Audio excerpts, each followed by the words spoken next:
nos rencontres avec la presse reprennent après quelques moments de trêve pour cause des vacances parlementaires qui nous ont permis de renouer le contact avec nos électeurs à la base. J'ai dit, et mon frère a dit, et le président d'O savent que nous sommes les députés du monde rural. Et un député, il est en contact permanent avec son électorat. Et nous avons profité des vacances parlementaires pour nous rendre sur le terrain. On le faisait régulièrement, mais beaucoup plus maintenant. Je voudrais, au nom du président du PDCI RDA, M. Tidjane Thiam, et au nom de la haute direction de notre parti, le PDCI RDA, parti fondateur de la Côte d'Ivoire, vous remercier pour avoir répondu à notre appel aussi significativement aujourd'hui. Merci pour tout. Pour notre rencontre de ce jour, j'ai fait exprès pour ne pas marquer l'ordre du jour sur la fiche. Nous allons aborder les points d'activité, les points saillants des activités au sein du PDCI RDA depuis le 19 juin 2024, date de notre dernière intervention. La position de notre parti sur certaines questions de l'heure et éventuellement d'autres points d'actualité. Mais l'actualité étant dense depuis juin, je pense que tout ce qui n'a pas été abordé devrait être abordé par les journalistes pour que nous donnions plus d'éclaircissements et qu'au sortir d'ici, le PDCI soit encore comme une lumière qui éclaire la Côte d'Ivoire. Mesdames et messieurs, je voudrais commencer le point d'actualité au parti par rappel de la levée de deuil de notre regretté président Henri Konan Bédié. Rappelé à Dieu le 1er août 2023, la famille du président Henri Konan Bédié a organisé une journée commémorative de prières pour la 1er août 2024 après Presso à Daoukro. Le PDCI était aux côtés de la famille. Au même moment, des séances de prières ont été organisées dans toutes les régions et à Abidjan par la haute direction du parti. Notre président en mission, parce qu'il était en France pour les Jeux Olympiques, où il est membre du Comité international olympique à titre personnel, de par ses valeurs, depuis 2019. Le président n'est pas aux Jeux Olympiques parce qu'il est président du PDCI RDA, mais il y était depuis 2019.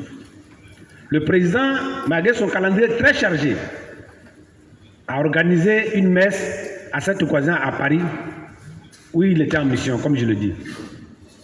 Cette pratique relève des valeurs de reconnaissance et de solidarité qui caractérisent le PDCI RDA.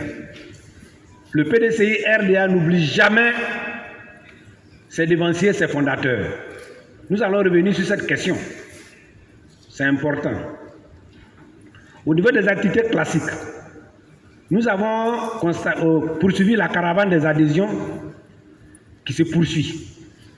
En moins de peu de temps, le PDCI RDA a enregistré plus de 23 000 nouveaux militants. Et l'opération 1 militant 10 inscrits a enregistré près de 52 000 dossiers à inscrire sur la liste électorale à mi-parcours. Les deux opérations se poursuivent. Le 9 août 2024, à la maison du parti ici, la maison du parti a servi le lieu de la signature d'un protocole d'accord entre les partis politiques de l'opposition, les partis majeurs, pour revendiquer des élections transparentes, notamment revendiquer les conditions plus grandes de participation des Ivoiriens et un audit de la CEI et un prolongement de la date d'inscription sur la liste électorale. Le président du parti est rentré une mission fructueuse qu'il a conduit respectivement aux États-Unis d'Amérique, en Afrique et en Europe. En France, il était au nom du comité olympique, comme je l'ai dit tout à l'heure, dont il est membre depuis 2019. Et sur l'invitation du Parti démocrate des États-Unis, le président a assisté à la convention en vue de la confirmation de la vice-présidente Kamala Harris comme leur candidat aux élections de novembre prochain.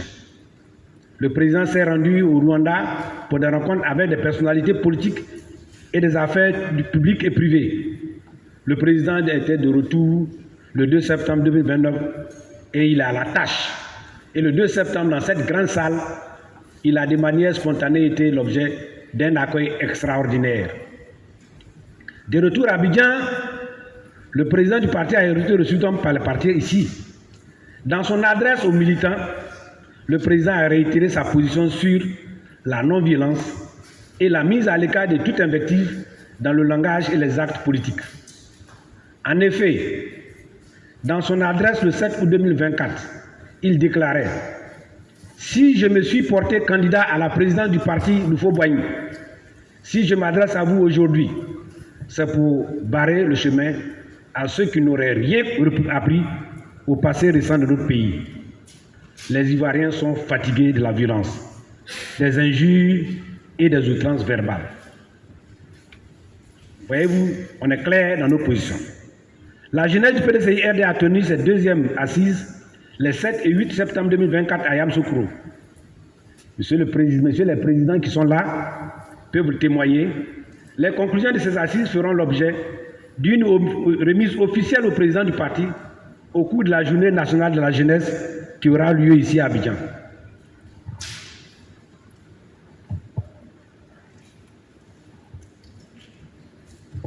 Applaudissez pour passer le temps. Le secrétaire exécutif chargé de la formation a également organisé une formation des formateurs à Yamoussoukro du 9 au 12 septembre 2024. Et le secrétaire exécutif en chef, qui a présidé une réunion ici avec les jeunes, a conduit une délégation à Soubré et dans le nord du pays. La visite du secrétaire exécutif en chef dans le nord précède celle du président du parti dans le cadre de sa tournée nationale dans tous les autres départements du pays, districts du pays. D'autres événements sont prévus dans les jours à venir. Il s'agit notamment de la rencontre du secrétaire exécutif en chef avec les femmes. Au cours de la rencontre du secrétaire exécutif avec les femmes, un concours de maquettes pour un nouveau pain du PDCI-RDA à l'effigie du président Thiam sera lancé. Le secrétaire exécutif en chef adjoint chargé de la communication organisera une journée bilan du président Thiam à la tête du PDCI-RDA 1 an, le 22 décembre prochain, ici même à Cocody, à la maison du parti. D'autres étapes importantes vous seront communiquées dès que leurs concours seront finalisés. Il s'agit en particulier des étapes à aboutir pour le choix de notre candidat officiel à la présidence de la République qui s'est fait à la Convention. Il s'agira donc en particulier de l'organisation d'un bureau politique et de la Convention pour choisir et investir notre candidat. Avant la Convention, l'équipe d'actualisation du programme de gouvernement du PDCI-RDA aura été remis au président du parti. Et je vois sur cette salle, dans cette table, beaucoup de cadres qui y sont chargés et qui y travaillent ardemment, avec acharnement. Au niveau des activités parlementaires, le président du groupe parlementaire est là. Notre groupe parlementaire a été très visible et très incisif à l'Assemblée nationale. Il a fait le point, la première session de l'année 2024. Il ressort de ce bilan que 17 projets de loi ont été soumis à l'adoption du Parlement. Sur ces 17 projets de loi, les parlementaires du PDCI-RDA des deux chambres, Sénat et Assemblée nationale, ont voté contre deux textes importants. Il s'agit du projet de loi portant politique nationale de l'endettement et de la gestion de la dette publique. Vous savez que notre dette publique, c'est le PDCI-RDA qui a été le premier à sonner l'alarme ici. On est passé de 24 000 milliards, 26 000 milliards, 28 000 milliards. On avait prévu qu'à ce rythme, on serait au-delà de 30 000 milliards en 2025. Mais là, on est déjà au-delà de 30 000 milliards en 2024. Et un projet de loi devait structurer cela. Ce projet de loi ne montre en rien, en fait, ce qui pouvait arrêter notre endettement croissant. Et nous avons suggéré aussi, le groupe parlementaire, qu'une partie de cette dette soit dédiée comment on appelle, les champions nationaux, ce qui a été rejeté. Voyez-vous, aujourd'hui, quand on se réunit dans le monde des affaires, on est au Nigeria, on est partout, il y a des grands champions qui ont été créés, accompagnés par l'État, qui ont un impact sur le développement économique. Mais nous avons proposé cela, rien n'y fit.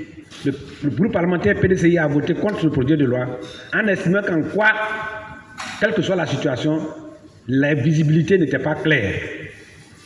Il y a eu un projet de loi qui a fait beaucoup couler l'encre. Il s'agit d'un projet de loi modificatif du code pénal de l'article 185 qui pénalisait justement certains actes que nous estimons qui étaient un piège pour la liberté de nos citoyens. Et ce texte, nous avons voté contre. En effet, sous prétexte de lutter contre l'apologie des crimes et autres infractions prévues dans le code pénal, l'article 185 porte en réalité une atteinte grave aux libertés d'opinion en général et aux libertés politiques en particulier, qui sont le fondement de la démocratie et de l'état de droit. Cet article, à notre avis, était dépassé et qu'il fallait l'actualiser en tenant compte de la pluralité politique et de la liberté de presse. Nous n'avons pas eu gain de cause et nous avons voté contre cela. Voyez-vous, le PDCI-RDA, dans tous ses démembrements, se montre comme un parti responsable, un parti proche des peuples. Au niveau de l'actualité nationale, nous allons commencer par là. Nous constatons malheureusement que la souffrance des Ivoiriens s'accentue. Mais nous y allons y revenir plus particulièrement. Mais nous avons aussi constaté que, conformément à la loi qui sied la CEI, elle devait organiser la révision de la liste électorale chaque année. En 2022 et en 2023, nous n'avons pas vu, il n'y a pas eu d'élection. Et nous avons vu l'installation des CEI, parce que le PDCI-RDA a toujours estimé que quand une élection est transparente, équitable, ouverte, inclusive, les résultats sont peu contestables. Et nous pensons que depuis 2022, le PDCI-RDA poursuit ses revendications, ses propositions pour des élections inclusives, mais la CEI n'y comprend pas. La loi qui a fait la CEI, nous avons voté contre en son temps, et la mise en place des CEI locales montre que sur 630 CEI locales, 620 présidents sont de la CEI locale sont du parti au pouvoir. En ce qui concerne les représentants des CEI centrales et locales, le président de la République, qui est président du parti au pouvoir, a un représentant. Le ministre de l'Intérieur, les sous-préfets, les partis politiques non représentés à l'Assemblée nationale sont choisis par le parti au pouvoir et désignent leurs représentants au sein des commissions locales, ce qui biaise la représentativité. Hier, j'ai eu le résultat du Sénégal au niveau de l'extérieur. C'est pareil. Il y a même encore plus grave à l'extérieur. J'attire donc l'attention de notre représentant dans les pays de faire attention, parce qu'il y a beaucoup de choses qui se font où il y a des gens qui ne sont même pas des partis politiques, qui sont cooptés pour représenter des partis politiques et qui biaisent l'équilibre des CEI à ce niveau-là. Comme vous le constatez, la révision de la CEI qui devait être annuelle n'est pas effective. Par ailleurs, les jeunes en âge de voter n'ont pas les moyens de s'établir une carte d'identité. J'ai vu quelque part qu'un cadre du RDA en fait, a donné 20 millions ou 40 millions pour établir les cartes d'identité. Mais au moment où ils étaient dans l'opposition, là, pourquoi ne pas donner cet argent-là? C'est parce qu'aujourd'hui, il a une position qui lui permet d'utiliser les moyens de l'État pour aller faire des pièces d'identité. Mais si l'État estime que les populations ne peuvent pas à elles-mêmes se faire des cartes d'identité, mais répondez favorablement à la demande de l'opposition du PDCI-RDA qui dit que l'État doit prendre en charge l'élaboration des cartes d'identité qui sont en fait un droit de tous les citoyens, nonobstant leur position et leur parti politique. C'est de ça qu'il s'agit. Mais on veut discriminer par les moyens. Aujourd'hui, nous avons constaté aussi depuis le 19 juin, comme vous l'avez, que les problèmes de faux papiers ivoiriens a pris de l'ampleur au point qu'on a transporté nos dossiers à l'extérieur. Vous avez appris tout dernièrement que la Côte d'Ivoire demande au Maroc d'imposer un visa aux Ivoiriens, alors que le Maroc n'impose pas des visas à sens inverse. Mais nous avons dénoncé ça ici. On ne nous a pas cru. On nous a estimé qu'on était des xénophobes. Mais si un Ivoirien a un papier, qu'on estime que ce papier est faux, Mais il a utilisé ce papier pour s'inscrire sur la liste électorale. Donc cela veut dire que la liste électorale est fausse. Par transition. C'est une règle mathématique. Mais c'est même plus que mathématique, c'est une logique qui est à la fois en philosophie, en géographie, en mathématiques et dans toutes les sciences. Et même dans la vie classique. Alors, notre identité, nos papiers sont bradés. Et aujourd'hui, c'est un effet boomerang qui fait que pourquoi c'est aujourd'hui ils en parlent. Quand ça les arrangeait, ils n'en parlent pas.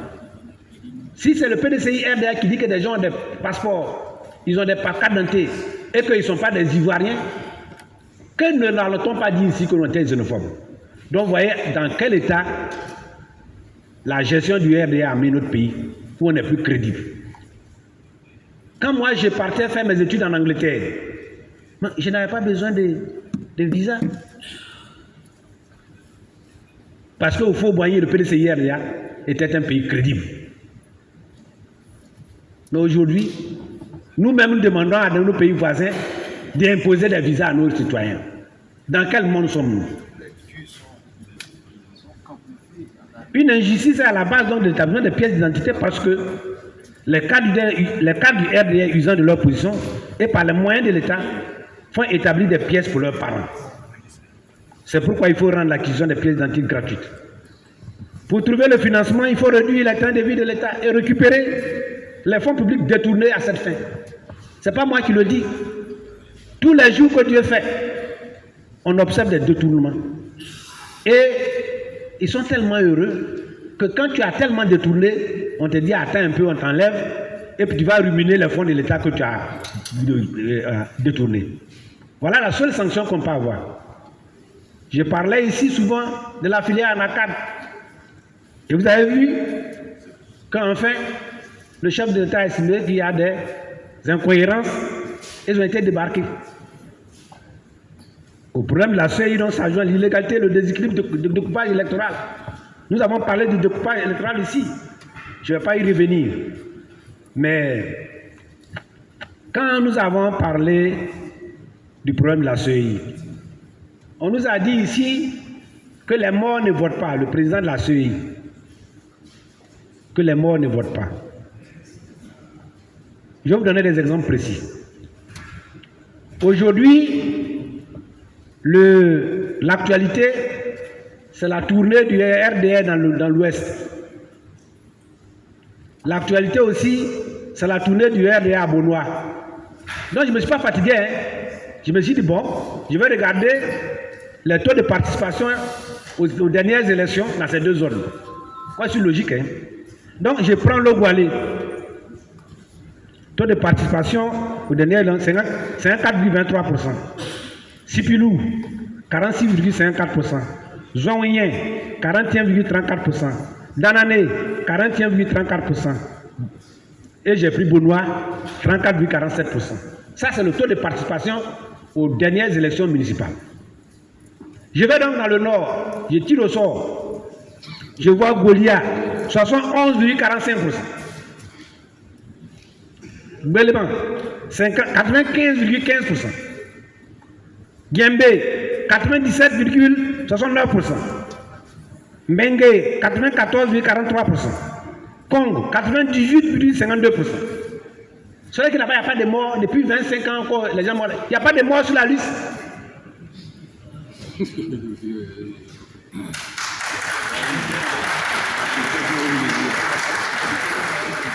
Voyez-vous, moi je parle toujours avec des chiffres. Depuis là, c'est la liste qui est là. Et c'est le taux de participation. Si tu regardes même, allez-y regarder les bulletins nuls. Là-bas, ils savent plus voter que nous tous. Je n'ai pas mis ça pour ne pas rallonger. Mais ils ont le tout faible taux de bulletins nuls. Et de bulletins blancs. Voyez-vous? Pourtant, on nous dit non, les morts ne votent pas. Dans ces 98% là, depuis que la liste, il n'y a pas de morts dedans. Médicaments on prend pour ne pas mourir, quand on donne tous, on va envoyer dans nos villages. C'est ça la réalité. Donc on constate que le taux de participation de ces villes du Nord, qui sont dans les colonnes de droite que j'ai mis ici, avoisine les 100%. Cela signifie que depuis 25 ans, cette ligne reste pratiquement immuable. Mais pourtant, le taux reste toujours croissant. Et quand vous allez regarder le recensement, c'est les zones où, pendant qu'ailleurs les gens migrent ailleurs, il y a un accroissement de la population. Le taux d'accroissement de la population dans ces zones, vous pouvez regarder sur la liste de recensement, est plus élevé que partout. C'est comme ça qu'on confirme nos sentiments de manque de confiance à la CEI, comme l'a dit le président du groupe parlementaire à la télévision. C'est un manque de confiance. Et la liste électorale, et nous appelons donc à son audit. Nous avons depuis longtemps revendiqué le retrait de notre logo dans celui du RHDP, soi-disant RHDP, qui est en fait le RDR. En temps normal, tout dossier déposé à la CEI au Conseil constitutionnel, qui comprend notre logo, devrait être rejeté. Si c'était dans un temps normal. Imaginez que nous, PDCI RD, on va déposer un dossier et qu'on met quelque chose qui est notre logo qui est reconnu. Ils vont rejeter. Mais tout le monde se casse. Pourquoi? Mais en fait, c'est une autre façon de tricher. Ils vont voir nos parents qui sont souvent analphabètes. Pour dire non, voyez-vous, éléphant, la PDCI, là, ça y est, les PDCI, ils n'existent plus. Ils sont tous avec nous, donc les parents qui ne connaissent pas, souvent c'est une forme aussi de tricherie. Le découpage électoral, on en a parlé. Nous avons sollicité donc un réagissement. Un réagissement au vu des disparités qui ont été constatées, j'ai les notes, mais je ne vais pas y revenir, tout le monde sait ça. Donc, nous sommes, comme le disaient les gens, nous sommes dans le bréa. Mais nous n'abandonnons pas. D'autres points de l'actualité nationale, vous savez, oui, j'en parle toujours, et souvent, les gens n'écoutent pas, mais ça finit toujours par se réaliser. La vie est chère. Tous les intrants de la vie quotidienne sont à leur niveau jamais atteint. J'ai analysé le coût du carburant depuis 1996 jusqu'à 2024. Pourquoi 1996? Parce que je me suis dit que avant 96-95, il y avait encore les effets de la dévaluation. Donc le prix, si je prenais comparé, ce n'était pas scientifiquement comparable. J'ai pris ce prix-là. J'ai regardé. J'ai même pris le carburant au temps de la transition. Les prix les plus élevés du carburant, c'est de la période 2011 à 2024. Aujourd'hui, on a 875 francs le litre de super. Ça n'a jamais existé dans l'histoire de la Côte d'Ivoire. Jamais. Si quelqu'un trouve ça, il n'a qu'à venir me le dire. On observe vraiment des augmentations au niveau des maisons d'habitation, du transport, des frais de scolarité des établissements. Tout dernièrement, j'étais dans le village et le transport d'un village à un autre a pratiquement doublé. Les transports en commun. Comment on appelle là, les bacala. C'est ça qu'on utilise dans nos villages pour faire liaison. Donc, c'est une inflation incroyable. Moi, j'aime souvent manger la banane braisée, à l'endroit où je suis sûr, quoi, que je peux manger, quoi. Mais, il y a une petite banane, on est 150 francs. Il y a une petite banane de 300 francs. Ça défend. Et voyez-vous, pourtant, les Ivoiriens sont tellement amnésiés, ils sont tétanisés, ils ne peuvent plus rien dire.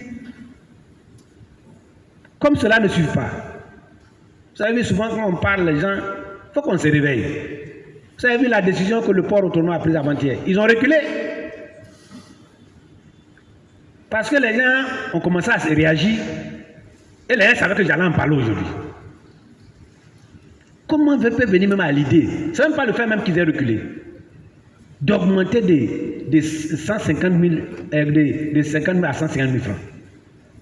De 15 000 à 150 000 francs. C'est-à-dire qu'on ne pense même pas à l'homme. Même qu'on doit augmenter, il faut faire progressivement. Même quand vous êtes malade, que vous partez à l'hôpital, qu'on vous met le sérum, on met un peu.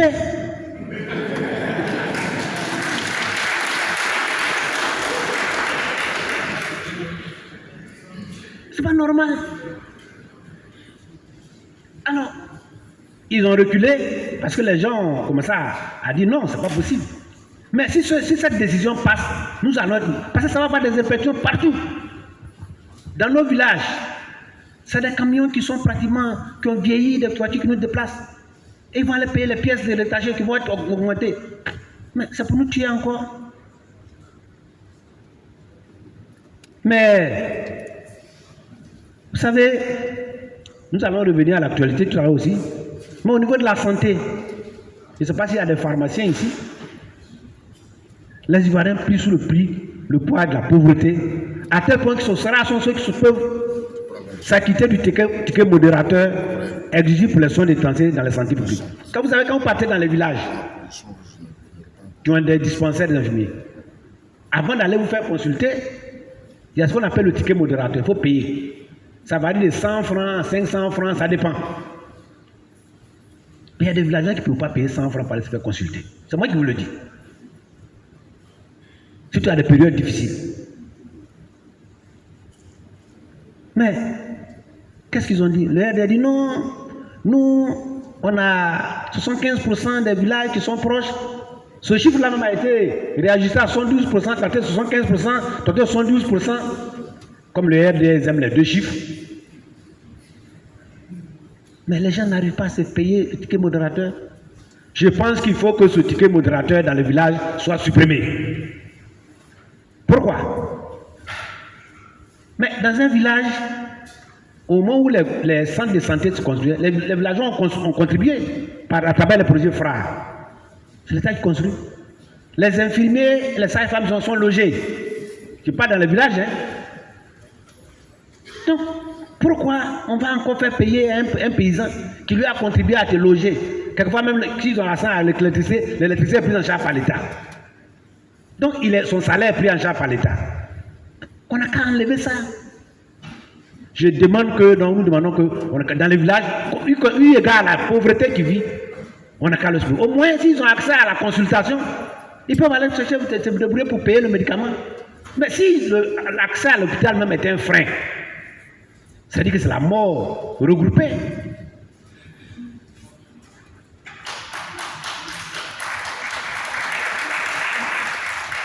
Mais cela vient en quoi? On m'a dit non, on a mis la CMI en place. Mais le RD a promis rendre accessible les soins de santé à tous les Ivoiriens en 5 ans dès le premier mandat, à travers la couverture maladie universelle et un maillage du dispositif des centres de santé. Après 12 années de gestion du pays, il a été annoncé en 2022 que 75% des populations avaient accès à un centre de santé au moins de 5 km. En 2024, ce chiffre de 75% est passé à 72%, mettant en cause donc, dans la plupart des cas, la sincérité des données. Mais on accepte très souvent des ruptures sans explication des médicaments vitaux dans les services publics et dans les officines de pharmacie. Aujourd'hui, où je suis en train de parler, c'est un pharmacien que j'ai consulté, parce que moi, pour parler, il semble qu'il y a aujourd'hui une crise importante des solutés pour les perfusions. Il y a des pharmaciens ici. Ça dit, vous allez payer par exemple le glucosé, vous n'en trouvez pas. Or, c'est ça des solutés importants. Et souvent, ces médicaments sont en rupture et on n'en parle pas. Et des gens meurent parce qu'ils n'ont pas accès à ça. À force de tourner pour avoir ça, quelquefois vous venez trouver votre malade, il est déjà parti. Maintenant, pour la CMI, pour nous couvrir, nos experts nous ont fait un dossier, un dossier en béton sur ce dossier. Après une phase pilote dans la CMI est rentrée en phase de généralisation le 1er octobre 2019. Après 5 ans de mise en œuvre, quel bilan peut-on en dresser? Selon les données publiées, nous avons 14 millions de personnes enrôlées à la CMI au 31 août 2024, soit 47% de la population totale que nous estimons à 30 millions de personnes. 14% et 47% de population totale, de la population totale, c'est-à-dire les enrôlés. 5 millions de cartes produites. 5 millions de cartes produites sur les 14 millions. 4 millions de cartes distribuées. Sur les 5 millions, il y a 4 millions de cartes produites. 5 millions de cartes produites représentent 35% des personnes enrôlées. 4 millions de cartes distribuées, 28% du nombre de personnes enrôlées. Et 13% de la population totale. Et pourtant, cela nous a coûté 162,5 milliards de francs CFA. Je ne vais pas aller dans les détails pour citer le nom des entreprises à me connaître le problème. Mais sachez que ça nous a coûté 162 milliards,5 pour faire tout cela. Et ce n'est pas opérationnel. 14 millions de cas. Je ne vous dis pas ceux qui ont effectivement utilisé ça. Quand vous allez dans les hôpitaux, que vous présentez ça, si vous avez la chance d'avoir une carte, il y a une série de questions qu'on vous pose pour ne pas avoir accès. Donc les gens n'ont pas de CMU. Ou bien ils l'ont, ils ne peuvent pas l'utiliser. Ou bien ils sont enrôlés, ils n'ont pas la carte. Et on dit qu'on a accès à la santé. Mais la mode du RDR, c'est le déguerpissement. Hier, vous avez vu sur les réseaux, la fumée partout à Djamé. Le déguerpissement, c'est fait comme si on était dans un champ de guerre. On ne s'occupe même pas de ce que vous allez vivre. Le cas d'Adjamé Village montre soit une méconnaissance, soit une abstraction de la culture. Les gens pensent qu'un village, c'est seulement les bâtiments. Non, le village, c'est une âme. Il y a des endroits, quand les gens font les lotissements avant chez nous, on ne touche pas là-bas. Si tu as un village, c'est pas ça, toutes les maisons en casse. Si tu as un village, ils vont y casser, on dit non, la route doit passer là. Mais la route est venue trouver le village. Et on détruit les gens. Tous les malheurs que nous avons là, moi je ne suis pas bonsoniste, mais le bonsonisme et les enfants, il y a des endroits dans les lieux saints qu'on va voir. Depuis des siècles, les gens vont à Bethléem, vont à Jérusalem. Nous, on va à la Mecque. Est-ce qu'ils ne voulaient pas aller casser la Kaaba? Mais ici, là, on a tout détruit. On s'en fout. Pourquoi toutes les routes ne sont pas rectilignés dans nos villages? Parce qu'il y a des montagnes qu'on dévie, il y a des endroits qu'on dévie, il y a des choses qu'on dévie. On dit non, c'est le développement. Le développement aussi doit être aussi culturel. Quand vous allez en Italie, en Sicile, il y a des endroits insolites que les gens vont créer de l'argent. Mais nous, on veut tout détruire pour faire des bâtiments comme ça. Ça, c'est un plan du classicisme.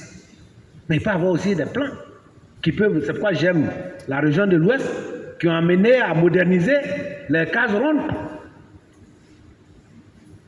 On détruit tout. Au moment où nous parlons, le cas des Bono, on vient de me dire que le chef de l'État vient de mettre fin à cela. Dieu merci. Mais à Bono, 15 villages, ce sont les matins, ils se retrouvent avec des cargos, des forces de l'ordre, ils ont tout détruit.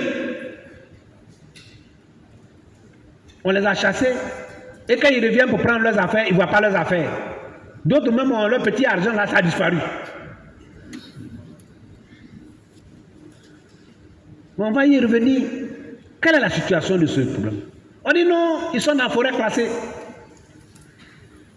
Mais dans ces villages, on compte au total 1700 habitants, 9 écoles primaires publiques, dans lesquelles 40 enseignants fonctionnaires sont affectés par l'État. Ces établissements ont été autorisés et construits par l'État, avec la participation de certaines populations. Ces villages-là, certains sont des centres des lecteurs, sont des centres d'examen. Pendant qu'on est en train de faire le recensement pour les droits, on chasse les gens. Ils vont aller s'inscrire où?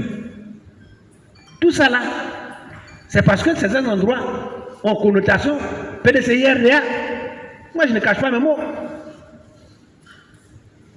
Mais depuis le mois de mai, juin, on est en vacances. Pourquoi on n'est pas allé les chasser? On attend en pleine année, début d'année scolaire pour aller chasser des gens. Dans les écoles primaires. Est-ce que c'est sur cette terre ou bien c'est ailleurs? Comme ils disent qu'on n'est pas dans le même monde, quand même. Même si le cimetière ne fait pas peur là, ça doit donner des frissons. Mais c'est quel régime ça? On les a chassés. Heureusement que le chef de l'État vient de mettre fin. Cela montre aussi que quelquefois, ces gens-là ne sont pas en harmonie avec la vision de leur chef. Mais ce problème-là, je vais vous expliquer. Parce que mon ami Agro est là, agronome, mon jeune frère. On dit non, que le cacao détruit la forêt.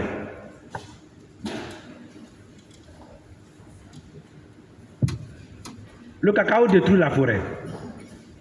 Et que nous avons un accord avec l'Union européenne qui dit que tout ce qui est traçabilité du cacao, il ne faut pas que ça soit dans les forêts classées. Mais les gens sont allés chasser, casser les villages, mais ils n'ont pas détruit le cacao. Ils devaient brûler le cacaoyer. Puisque ça est dans la forêt classée. Pourquoi on laisse le cacaoyer d'abord et puis on détruit les villages des gens, on les chasse? Il faut aller détruire le cacaoyer. Et puis, dans la nouvelle technique, on dit de faire l'agroforesterie. Mais faites un plan d'aménagement des cacaoyers pour mettre des arbres dedans. Au moins, s'il perd 2 tiers, il a 1 tiers. On ne réfléchit pas à ça. Pendant ce temps-là, allez sur la route, le kilomètre 17. La forêt relique du CNRA là. Ces mêmes gens là qui sont dans les forêts là, ils sont allés faire opération immobilière là-bas. Ils ont détruit ça.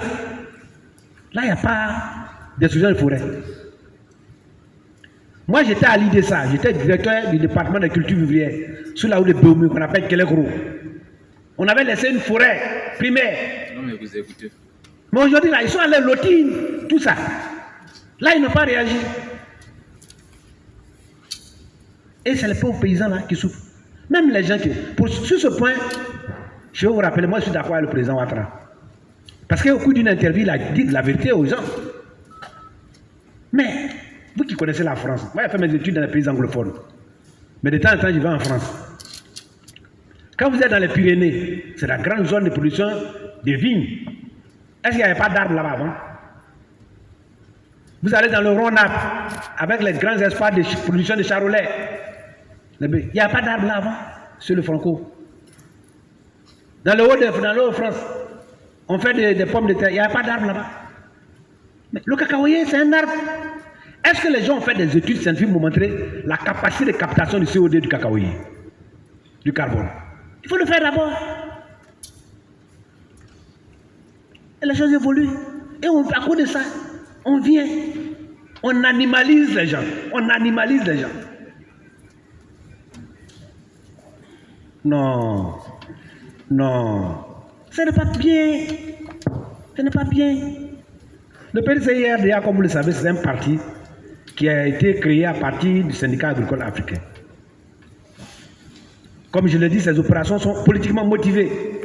Et le PDCI-RDA dénonce toutes ces opérations qui interpellent la communauté nationale et internationale sur les risques que comportent ces agissements de la cohésion sociale. Ces opérations violent les droits de l'homme. Le PDCI-RDA demande au gouvernement de se ressaisir. Merci au président Ouattara d'avoir pris la décision, parce qu'on m'a informé tout à l'heure, d'arrêter ça. Mais ils ont arrêté. Et les maisons qu'ils ont détruites, avec leur argent, leur casserole, leur tout, leur bongolais. Mais ils n'ont qu'à aller, ils n'ont qu'à les reconstruire.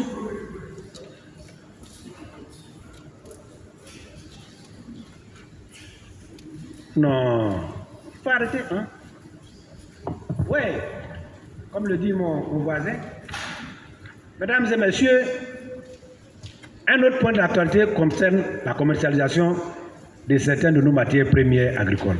Je suis entouré ici d'un agronome de haut niveau et du président du groupe parlementaire du PDCI-RDA qui a fait une déclaration. La haute direction du parti souscrit entièrement et appuie la déclaration du groupe parlementaire PDCI-RDA sur le prix du cacao. Donc nous n'allons pas venir dans les détails. Si vous voulez les détails, je vous donne. Notre groupe parlementaire a proposé 3 500 francs le kilo de fèves de cacao et nous pensons que le gouvernement devrait s'y atteler. Mais je vais vous dire une chose, le gouvernement ne pourra pas payer 2000 francs. Ils vont fixer ça entre 1800 et 2000 francs. Mais pourquoi? Si vous me posez la question tout à l'heure, je vais vous répondre. Ils ne peuvent pas. Ils ne peuvent pas. Jamais, jamais, jamais dans l'histoire du cacao, les prix n'ont aussi flambé à l'international. Les prix ont vacillé de janvier à août là, entre 3 500 et 6 500 francs le kilo. Aujourd'hui, là, moi j'ai regardé, c'est à 3 500 francs à peu près. Quand ça se baisse, ça vacille entre 3 500 et 6 500. Vous voulez donner 60, faites la moyenne et donnez 60%. Vous allez trouver tous les 3 500. Félicitations le groupe parlementaire.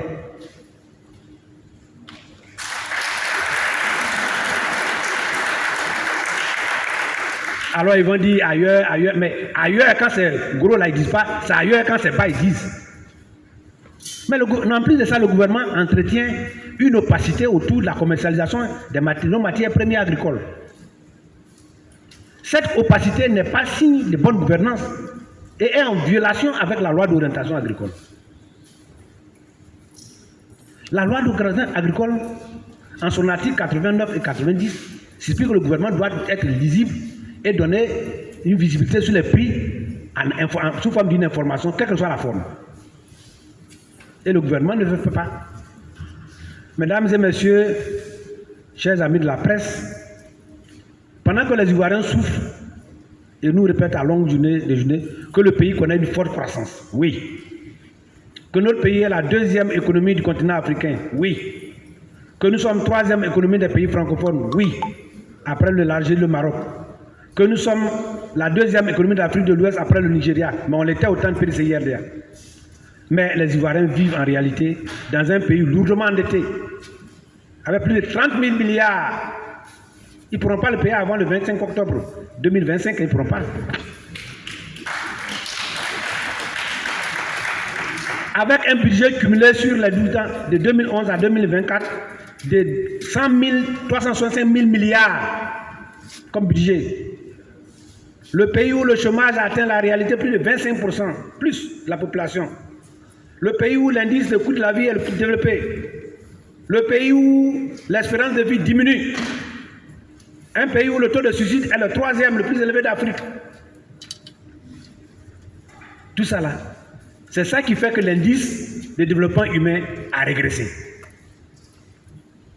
Un pays où 1735 jeunes Ivoiriens titulaires d'un doctorat sont au chômage. En Côte d'Ivoire, selon le NOK du RDR, la corruption coûte à notre pays environ 1400 milliards par an. S'ils veulent, on va leur montrer la vidéo. On le connaît. Si on multiplie par ces 12 ans-là, ça fait 16 800 milliards de francs CFA. C'est la moitié de notre dette. Donc ce qu'eux-mêmes reconnaissent qu'ils ont détourné là, c'est un cas du RDR. Si on prend ça, ça fait moitié de notre dette. C'est-à-dire que si nous-mêmes on fouille là, peut-être qu'on va se retrouver que plus que ça même avec nos dettes. Le RDR gère nos pays avec un déficit budgétaire chronique, oscillant entre 3 000 et 4 000 milliards chaque année. Mesdames et messieurs, chers amis de la presse, nous comprenons alors pourquoi notre rang au niveau mondial de l'indice de développement est en dégringolade. Les Ivoiriens n'ont plus confiance au pouvoir RDR. Le PDCI RDR, notre parti, reste donc la seule alternative crédible. Les indicateurs au niveau de la population sont visibles. Plus de 23 000 nouvelles adhésions en temps record. Des abandons d'élite du parti au pouvoir, le RDR, pour rejoindre le Parti démocratique de Côte d'Ivoire. Jamais vu.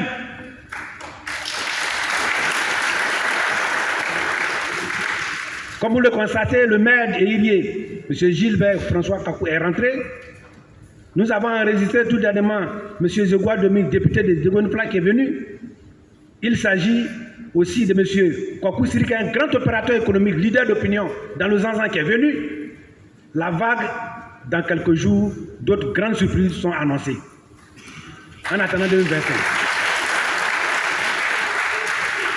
Chers Ivoiriens, n'ayez plus peur.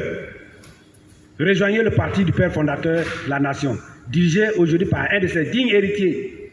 Venez pour qu'ensemble, nous transformions l'espoir du changement en temps voulu en un changement réel en 2025. Nous vous attendons. Inscrivez-vous sur la liste et inscrivez votre entourage. Vous rendrez service au pays en aidant d'autres personnes à moins nantis à se faire inscrire sur la liste. je voudrais qu'on sur ce point marquer la fin de mes propos liminaires et dire vive le PDCI-RDA, vive le président Kiam et vive la Côte d'Ivoire.